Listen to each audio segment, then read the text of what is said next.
Hentikan spekulasi, hapuskan berita yang tidak pasti. Tak pasti, jangan kongsi. Assalamualaikum dan salam sejahtera. Anda bersama saya Nadine Nordin dalam Pastikan Sahih, edisi Khamis 27 Mei 2021. Untuk mendapatkan berita yang benar, tepat dan sahih, anda boleh ikuti media sosial rasmi kami seperti di Facebook, Instagram, Twitter dan juga YouTube dengan carian Berita RTM. Ayuh kita mulakan. Perkongsian yang pertama adalah mengenai status terkini COVID-19 di Malaysia. Kes baharu mengikut negeri dan kita melihat kepada jumlah keseluruhan kes pada hari ini adalah 7,857. Manakala kita lihat kepada tiga negeri yang tertinggi iaitu Selangor 2,675, manakala di Sarawak 772 kes baharu dan di Kelantan 754 kes baharu menjadikan jumlah keseluruhan kes 541,224. Baik, perkongsian daripada maklumat berita palsu 27 Mei 2021 pada pukul 9.30 pagi, perkongsian di portal rasmi Kementerian Komunikasi dan Multimedia Malaysia KKMM mengenai pemakluman berita palsu. Untuk makluman semua, Ketua Polis Daerah Melaka Tengah menafikan dakwaan video pendek berdurasi 20 saat yang tular di media sosial iaitu terdapat kematian sekeluarga akibat COVID-19 di Taman Merdeka. Beliau menjelaskan tiada sebarang laporan polis diterima berhubung kes kematian seperti yang didakwa setakat ini. Orang ramai diminta untuk tidak menyebarkan berita palsu yang boleh mewujudkan keadaan panik dalam kalangan masyarakat. Ingat, apa yang perlu kita lakukan harus sentiasa menjadi pengguna media sosial yang bijak dengan mengamalkan BSS iaitu baca, semak dan sebar. Dakwaan postman yang menggugat kita semua. Perkongsian seterusnya daripada portal rasmi sebenarnya.my, dakwaan bahawa postman akan bekerja dari rumah. Antara kandungan mesej palsu ini adalah as of Monday, all postmen will be working from home. They will be reading your letter and call you if it have anything important. Amboi, pandai pula nak menipu menggunakan bahasa Inggeris. Menurut kenyataan Pos Malaysia, merujuk kepada berita palsu yang mendakwa bahawa postman akan bekerja dari rumah, Pos Malaysia menafikan mesej palsu ini kerana ia mengundurkan banyak pihak. Dakwaan mesej Kerajaan Selangor. Masih lagi perkongsian di portal sebenarnya.my mengenai dakwaan mesej kononnya Kerajaan Selangor melancarkan 500,000 vaksin Sinovac tambahan dan adalah ini tidak benar. Menurut kenyataan media, Pejabat Jawatan Kuasa Tetap Kesihatan Awam, Perpaduan Pembangunan Wanita dan Keluarga Negeri Selangor, segala kenyataan atau pengumuman rasmi berkenaan vaksin COVID-19 di negeri Selangor hanya akan dikeluarkan oleh Yang Berhormat Datuk Seri Amiruddin Syari, Menteri Besar Selangor, atau Yang Berhormat Dr. Siti Mariah Mahmud iaitu Pengerusi Jawatan Kuasa Tetap Kesihatan Awam, Perpaduan dan Pembangunan Keluarga. Selain daripada nama yang diberikan, jangan percaya. Video tular PKP 3.0 tiada kompaun. Perkongsian di Facebook rasmi PDRM berkongsi mengenai video tular tiada kompaun kepada pemandu berdasarkan video tersebut. Pemandu kenderaan itu memaklumkan hanya ingin menuju ke sebuah pasaraya berhampiran kawasan berkenaan. Ketua Polis Daerah Shah Alam, ACP Tuan Baharudin Mat Taib berkata, dalam perbualan itu, anggota tersebut menanyakan berkaitan surat pergerakan dan tujuan pemandu kenderaan. PDRM ingin menegaskan bahawa tiada SOP yang menyatakan kenderaan tidak boleh berada di atas jalan raya sebelum pukul 8 pagi atau selepas 8 malam. Berhati-hati, nombor telefon palsu di Facebook rasmi Amaran Scam mengingatkan pengguna berhati-hati dengan nombor telefon palsu yang menawarkan sebagai Bank Negara Malaysia. Si penipu akan menukar nombor telefon yang mereka gunakan dari semasa ke semasa. Jika ragu-ragu, semak di bnm.my link atau anda boleh hubungi talian ini 1300 88 5465. Waspada dengan tipu daya melalui SMS yang menggunakan nama bank-bank dan nombor telefon palsu Bank Negara Malaysia. Jangan hubungi nombor tersebut. Tawaran pinjaman dalam rakyat berdepan dengan kegeruhan pandemik COVID-19, ada pihak yang tidak bertanggungjawab mengambil kesempatan atas kesempitan dengan mewujudkan tawaran pinjaman yang mudah dan cepat. Ingat, ini mampu membutakan mata kita. Hati-hati dengan penipuan pinjaman wang kerana janji itu tidak wujud. Tahukah anda, pemberi pinjaman wang yang sah hanya boleh menjalankan urusan pinjaman di alamat operasi iaitu pejabat yang diluluskan sahaja. Setiap premis yang menjalankan perniagaan sebagai pemberi pinjam wang yang sah perlu mempamerkan lesen mereka di tempat yang mudah dilihat. SOP aktiviti pengembaraan. SOP aktiviti pengambaran. Aktiviti operasi pengambaran yang diperketatkan dalam tempoh PKP 3.0 adalah dibenarkan pengambaran dalaman iaitu di studio rasmi yang berdaftar dengan pihak berkuasa tempatan atau Suruhanjaya Syarikat Malaysia SSM dari 8 pagi hingga 8 malam bermula 25 Mei 2021. Aktiviti pengambaran dengan jumlah kru yang minima dan tanpa penonton serta perlu membuat permohonan sijil perakuan pengambaran filem khas SPP khas. Maklumat lanjut anda boleh hubungi 0379682182 atau anda boleh amalkan pertanyaan melalui email iaitu info@finas.my. CTF mohon maaf. COVID-19 Immunisation Task Force CITF memohon maaf di atas segala kesulitan yang dialami ketika cuba untuk membuat tempahan vaksin AstraZeneca sewaktu tempahan dibuka. Gangguan teknikal telah berlaku yang menyebabkan pengguna menghadapi kesukaran mengakses beberapa butang ciri laman sesawang CITF. CITF memandang serius masalah teknikal yang dihadapi dan tindakan akan diambil kepada pihak yang berkenaan demi kepentingan awam dan negara. PICK akan tetap mendapat suntikan vaksin di bawah PICK terutamanya apabila kadar vaksinasi ditingkatkan dalam bulan-bulan mendatang. CITF juga ingin mengucapkan ribuan terima kasih di atas sambutan baik orang ramai yang telah menjalankan tanggungjawab masing-masing bagi memastikan negara mencapai imuniti kelompok seperti yang disasarkan. Pekeso mangsa LRT mengenai berita duka yang kita semua terima baru-baru ini mengenai kemalangan yang melibatkan LRT. Perkongsian di Facebook rasmi Kementerian Sumber Manusia, mangsa yang terlibat kemalangan LRT laluan Kelana Jaya yang mencarum dengan Pekeso boleh mengemukakan tuntutan kepada Pekeso bagi mendapatkan faedah-faedah yang berkaitan. Ahli keluarga dan majikan juga boleh mengemukakan tuntutan bagi pihak mangsa yang sedang menjalani rawatan. KSM dan Pekeso komited untuk memproses tuntutan faedah daripada mangsa-mangsa kemalangan terbabit dan memastikan segala bantuan disalurkan dengan kadar segera. Untuk sebarang urusan dan pertanyaan lanjut, sila hubungi nombor K-Line Pekeso di 1300-228000, 1300-228000 atau anda boleh emailkan kepada pekeso@pekeso.gov.my. Pembudayaan norma baharu tanggungjawab pekerja. Perkongsian di Facebook page rasmi Kementerian Kewangan Malaysia pula mengingatkan kita semua mengenai pembudayaan norma baharu tanggungjawab pekerja. Apa yang perlu kita sama-sama amalkan adalah pencarakan fizikal di tempat kerja, amalkan etika batuk dan bersin yang betul, kerap cuci tangan dengan air dan sabun atau guna hand sanitizer. Berada di rumah jika sakit, sentiasa disinfeksi permukaan yang kerap disentuh. Tingkatkan aliran udara dengan membuka tingkap. Pastikan jarak sekurang-kurangnya 1 meter dengan pekerja lain. Elakkan berkongsi makanan di tempat kerja. Dan elakkan menganyam ketupat. Kerana apa? Kerana menganyam ketupat melibatkan lebih daripada seorang. Baik, kita berehat seketika. Hentikan spekulasi. Hapuskan berita yang tidak pasti. Tak pasti, jangan kongsi. Kembali selepas ini.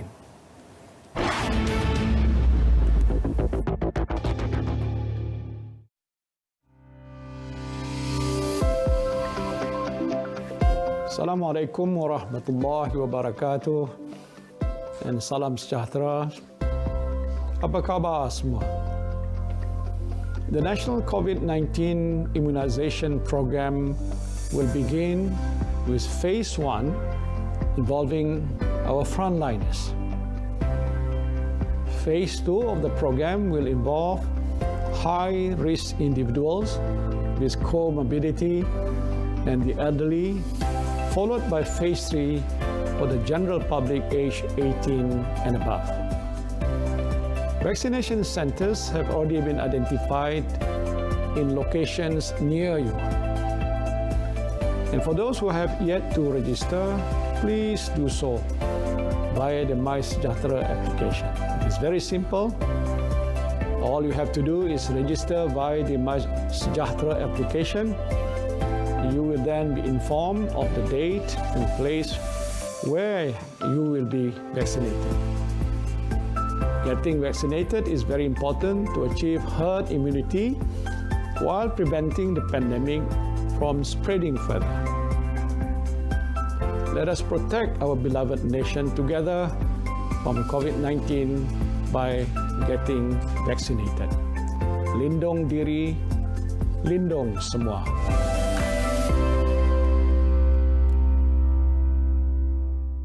Kita lawan, kita jaga, kita bersiap siaga. Prinsipnya adalah pertama kita nak lindung kita juga. Kita nak lindungkan diri kita dan juga kita nak lindungkan semua orang.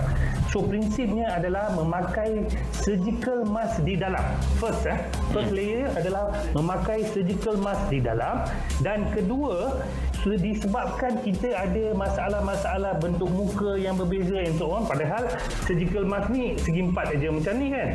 So untuk supaya dia proper fit, so prinsip dia adalah good fit, good filtration.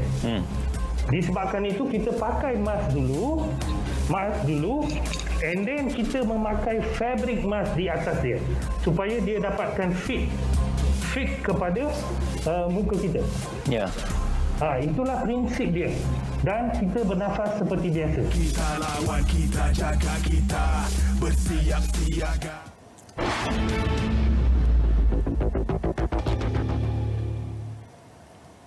Ayuh sama-sama kita laksanakan lockdown kendiri bagi memutuskan rantaian COVID-19. Terima kasih kerana masih lagi setia bersama kami dalam Pastikan Sahih.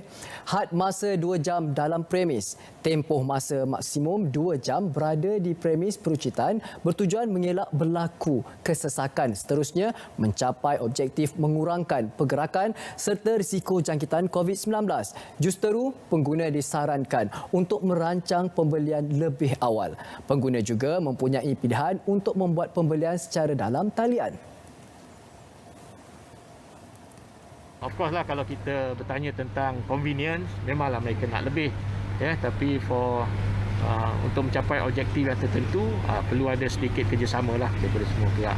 Yang penting kalau mereka merancang lah, dan biasanya yang datang sini pun orang yang dah familiar dengan pusat beli belah ni, dia tahu dah Aeon di mana, kalau nak beli makanan di mana. Dia bukan jenis tercari-cari, jadi dia tak sepatutnya membuang banyak masa tercari-cari. Dakwaan tular dan berniat jahat buat Pharma Niaga. Syarikat Pharma Niaga Berhad membuat laporan polis berhubung dakwaan tidak berasas dan berniat jahat yang tular melibatkan syarikat berkenaan. Pengarah urusan Pharma Niaga Berhad menjelaskan dakwaan tersebut berkaitan perolehan dan proses pembotolan vaksin Sinovac COVID-19. We at Pharma Niaga are not intimidated and have lodged a police report. Where's the police report? The police report. So that official investigation can be conducted and bring the unscrupulous parties who spread these hateful messages to justice. As the nation continues to face the fourth wave of the COVID-19 pandemic, we remain steadfast and committed to meet the healthcare requirement and vaccine supply to the rakyat. Langgar SOP PKP, apa yang akan berlaku? Tiada lagi budi bicara kepada mereka yang melanggar prosedur operasi standard SOP sepanjang pelaksanaan Perintah Kawalan Pergerakan PKP 3.0 di Melaka. Tindakan akan diambil mengikut Akta Pencegahan dan Pengawalan Penyakit Berjangkit 1988 Akta 342. Untuk itu kita akan terus melaksanakan atau terus melakukan pemantauan yang lebih kerap. Seperti mana yang telah saya beritahu tadi, kita akan berusaha dengan lebih gigih lagi. Kita akan melaksanakan pemantauan ini dengan lebih gigih lagi. Itulah sebabnya Kontijen Melaka, Polis Kontijen Melaka, inisiat daripada Yang Dihormati Datuk Ketua Polis Melaka telah pun mengarahkan yang tidak pakai uniform. Jadi mereka tak sedar bahawa mereka sedang dipantau. Kita tidak akan memberikan sebarang discretion ataupun budi bicara kepada mereka. Bila melakukan kesalahan langgar SOP saja, kita akan ambil tindakan di bawah Akta 342 ini. JBPM Johor terima 3,191 permohonan. Sebanyak 3,191 permohonan sanitasi awam diterima Jabatan Bomba dan Penyelamat Malaysia JBPM Johor sejak 27 Mac tahun lalu sehingga 26 Mei 2021. 1,472 merupakan operasi sanitasi di bangunan kerajaan, manakala 265 di rumah ibadah, 607 tempat awam dan 847 lokasi-lokasi lain. Pengarah JBPM Johor, Datuk Yahya Madis berkata, semua 1,200 anggota di 33 balai bomba dan penyelamat di seluruh negeri sentiasa bersedia bagi menjalankan operasi sanitasi awam sekiranya diperlukan. Jadi saya nasihat kepada anggota, memang kita telah mengarahkan agar mereka di tempat kejadian, sebelum meninggalkan tempat kejadian sendiri pun mereka telah dibuat sanitasi untuk segala peralatan dan juga dia punya badan dirilah. Dan apabila sampai ke balai, sekali lagi mereka perlu melaksanakan pembersihan diri dan juga peralatan, dan seterusnya apabila habis tugas. Lebih 10,000 tidak hadir. 10,827 individu yang mendaftar sebagai penerima vaksin COVID-19 di Kedah tidak hadir untuk menerima suntikan vaksin antara 19 April hingga 22 Mei lepas. Angka itu membabitkan 35% daripada 30,100 individu yang telah mendaftar dan diberikan janji temu menerusi aplikasi MySejahtera. Bagi fasa kedua, pelaksanaan program imunisasi COVID-19 kebangsaan, jumlah itu melibatkan individu yang sepatutnya hadir dan menerima suntikan di Pusat Pemberian Vaksin PPV Awam, PPV Klinik Kesihatan Kementerian Kesihatan KKM, PPV Klinik Swasta dan PPV Hospital Swasta. Bagaimanapun, vaksin itu diberikan kepada senarai menunggu yang memenuhi kriteria fasa 2 iaitu kumpulan warga emas dan penghidap penyakit kronik seperti hipertensi, diabetes, masalah jantung dan sebagainya. Kluster rentas negeri. Kluster rentas negeri terus merekodkan peningkatan sepanjang April hingga Mei 2021. Menurut Menteri Kanan Pertahanan, dalam tempoh ini sahaja, sebanyak 19 kluster dilaporkan daripada keseluruhan 50 kluster yang direkodkan akibat rentas negeri yang melibatkan 6,291 kes. Tambahnya, Malaysia sedang berhadapan dengan gelombang ketiga dan fenomena ini amat membimbangkan. Sehinggalah 25 Mei 2021, tercatat satu lagi angka tertinggi melebihi 7,000 kes. Ketika ini, kadar kebolehjangkitan atau R0 negara telah meningkat ke paras 1.21 berbanding 0.8 yang pernah direkodkan pada pertengahan April 2021.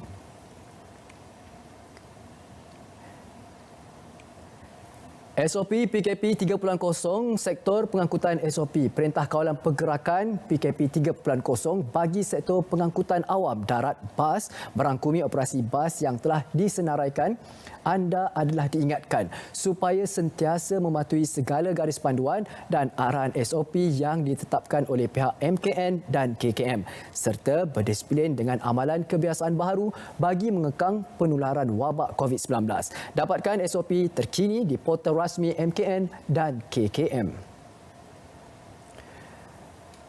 Dan seterusnya, untuk dakwaan ditahan Israel, Wisma Putra menggesa individu serta pemilik akaun Instagram iaitu Isyatuh dan juga Nurheliza Helmi segera tampil dan mengemukakan maklumat berkenaan Dr. Nur yang didakwa sebagai warga negara Malaysia ditahan oleh pihak Israel. Wisma Putra berkata mana-mana individu lain yang mempunyai maklumat sahih berhubung identiti serta keberadaan Dr. Nur turut digesa tampil dan mengemukakan maklumat tersebut melalui email bkrm@kln.gov.my. Maklumat lanjut mengenai perkara ini adalah penting untuk pihak kementerian mencari jalan penyelesaian untuk membantu Dr. Nur. Pengamal media senarai atau utama bukti pengiktirafan langkah kerajaan meletakkan pengamal media dalam senarai keutamaan menerima vaksin jelas membuktikan pengiktirafan dan penghargaan terhadap kumpulan berkenaan atas peranannya bersama-sama negara memerangi pandemik COVID-19. Menyambut baik langkah itu, Presiden Kelab Media Johor, Muhammad Fauzi Ishak berkata, pengumuman berkenaan amat bertepatan dengan peranan petugas media selaku antara kumpulan barisan hadapan yang turut berhadapan dengan risiko jangkitan COVID-19 ketika melaksanakan tugasan melaporkan berita di lapangan. Kadar penggunaan katil di PKRC. Kadar penggunaan katil di Pusat Kuarantin dan Rawatan COVID-19 berisiko rendah PKRC di Stadium Tertutup Majlis Bandaraya Pasir Gudang MBPG sudah mencapai kapasiti 91% susulan peningkatan kes di negeri ini. Bilik Kerakan PKRC Stadium Tertutup MBPG dalam satu kenyataan memaklumkan peratusan itu membabitkan 952 pesakit kategori 1 dan 2 iaitu mereka yang tidak bergejala dan tidak berisiko tinggi. Sebuah lagi PKRC bakal beroperasi bagi menampung pesakit COVID-19 yang kian meningkat di Johor. Perkara itu akan dimaklumkan kerajaan negeri kelak. Hentikan spekulasi, hapuskan berita yang tidak pasti. Berehat seketika, kembali selepas ini dalam Pastikan Sahih.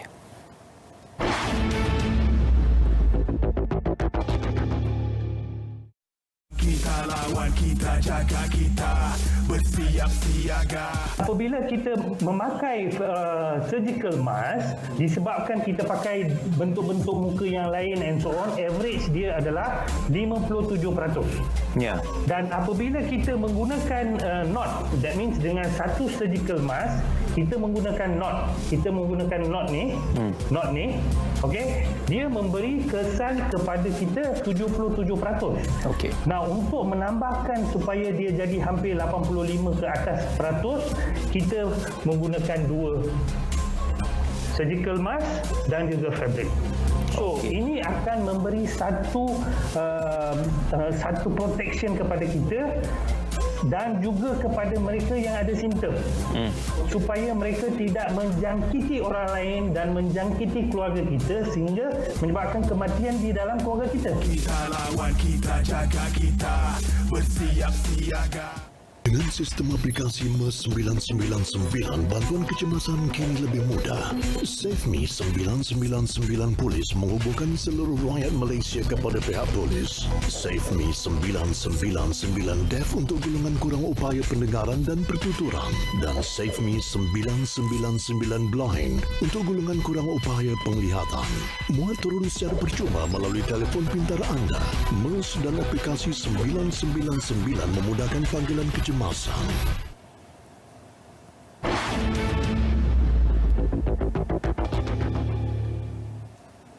Ingat sentiasa amalkan penjarakan fizikal dan juga pakai pelitup separuh muka dan kerap cuci tangan untuk memastikan kita berada dalam keadaan yang bersih. Baik, terima kasih kerana masih lagi sudi setia bersama kami dalam Pastikan Sahih, dan untuk maklumat anda apa yang perlu diwar-warkan malam ini, jangan lupa saksikan Bicara DR mengenai tajuknya COVID-19 Lockdown Kediri bersama Dr. Yazli Yuhana, pakar penyakit berjangkit UiTM Private Specialist Center UPSC, dan juga Saudari Amirah Ariwah Ruslan, bekas pesakit COVID-19. Pada malam ini 9 malam di saluran berita RTM My Freeview 123. Juga untuk mudah, anda boleh saksikan melalui aplikasi RTM Klik ke telefon pintar anda melalui Google Play atau App Store. Dan seterusnya adalah akustika Pentarama Aidilfitri yang akan berlangsung pada 29 Mei 2021 pada hari Sabtu pukul 9 malam. Ayuh sama-sama saksikan secara langsung rakaman akustika Pentarama Aidilfitri terbitan Pentarama Putrajaya pada 29 Mei 2021 hari Sabtu bermula 9 malam, dan ia pastinya mempersembahkan pelbagai lagu raya yang malar segar. Nyanyian barisan artis-artis Pentarama Putrajaya meriahkan Hari Raya anda tahun ini dengan pematuhan SOP dan mengamalkan gaya hidup melalui amalan norma baharu. Dan untuk seterusnya, kita ada Forum Perdana Ehwal Islam pada 27 Mei 2021 hari ini, iaitu pada pukul 9 malam, Auditorium Kompleks Islam Putrajaya. Saksikan di saluran TV1 untuk mudah, untuk anda dapat saksikan di mana saja anda berada. Muat turun aplikasi RTM Klik ke telefon pintar anda melalui Google Play atau App Store. Dan ini pula One Championship 28 Mei 2021 pada hari esok Jumaat 8.30 malam. Ya, sudah semestinya di saluran TV OK. Antaranya lagi anda boleh saksikan di saluran 110 dan di saluran sukan RTM iaitu 111 My Freeview. Dan Bual Konti, ya, bersama dengan tajuknya adalah TikTok Rezeki atau Moral. Ya, moderator kita, DJ kita adalah Mimi dan juga Faiz. Ini dia bersama dengan tetamunya Dr. Hajah Azuraidah Syahadan, iaitu pakar kepimpinan diri dan keluarga organisasi, Arif Pirus sebagai artis jemputan, dan juga Danish Daniel Coki, bintang TikTok, turut bersama-sama menceriakan Bual Konti pada hari Sabtu 29 Mei 2021 9.30 malam. Sudah semestinya di saluran berita RTM My Freeview 123. Dan ini pula surah Al-Qamar ayat 7 hingga 10 Taranum Jiharkah, iaitu pada hari Jumaat 28 Mei 2021 11 pagi. Anda boleh saksikan, ini dia perkongsiannya di TV JAKIM tilawah interaktif minggu ini, surah Al-Qamar ayat 7 hingga 10. Dan seterusnya, Jabatan Kemajuan Islam Malaysia JAKIM webinar Bersamamu Palestin, bicara isu-isu konflik Israel-Palestin. 28 Mei hingga 2 Jun 2021. Masa 10 pagi hingga 11 pagi, platform live Facebook JAKIM dan Perbadanan Putrajaya. Senarai pembentangan dan tajuk pada 28 Mei 2021 10 pagi hingga 11 pagi, tajuknya adalah Palestin Bumi yang Diberkati. Bersama Yang Berhormat Senator Datuk Dr. Zulkifli Muhammad Al-Bakri, Menteri di Jabatan Perdana Menteri Hal Ehwal Agama. Manakala untuk 29 Mei 2021 10 pagi hingga 11 pagi, tajuknya pula adalah konflik Israel-Palestin, suatu tinjauan oleh Profesor Madya Datuk Dr. Muhammad Izhar Arif bin Muhammad Kasim, Pensyarah Kanan Universiti Kebangsaan Malaysia. Dan pada 30 Mei 2021 10 pagi hingga 11 pagi, tajuk Sikap Yahudi menurut Al-Quran dan Al-Hadis oleh Tuan Habib Ali Zainal Abidin bin Abu Bakar Al-Hamid, Pembimbing Majlis dan Ta'lim Darul Murtaza. Dan ini dia Forum Solidariti Belia Malaysia untuk Palestin. Krisis kemanusiaan semakin mencengkam di Palestin. Tahukah kita, hak keamanan adalah hak semua. Menerusi SDG 16, Peace, Justice and Strong Institution, kita tidak boleh menidakkan hak keamanan rakyat Palestin dan suara kita tidak boleh berhenti. Baik, sampai di sini saja saya dapat temani anda untuk pastikan saya. Ingat, jaga SOP yang telah ditetapkan. Sebab apa? Kita belum menang. Dan sudah semestinya kita pasti menang. Kita jaga kita. Assalamualaikum dan salam sejahtera.